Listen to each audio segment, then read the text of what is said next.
Sa mga Bisaya, mayong gabi, kaninyong tanan. Taga Bisaya, dre?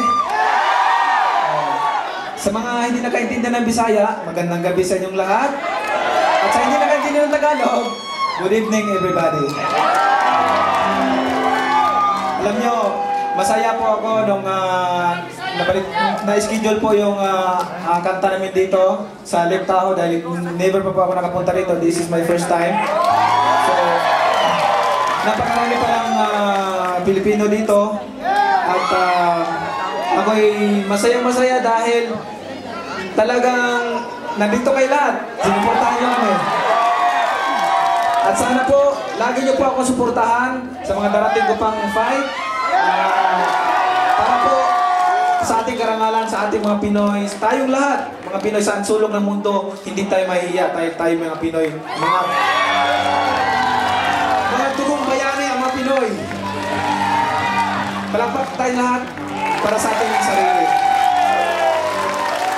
Maraming salamat po. At ito pong sunod ng kakantahin ay ito po yung kanta ko na nilabas nung fight ko nung Morales 3 po, yung nilagnat ako, pero sa awa ng Panginoon, nanalo pa rin ako ng out. Dahil, alam nyo po, lagi ako tinatanong sa interview.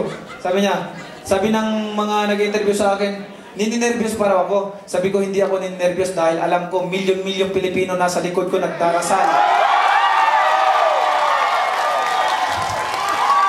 At siyempre po, higit sa lahat, ang sikreto ni Manny Pacquiao, ang sikreto ko po, ay yung pagtitiwala ko sa Panginoon. Walang doubt.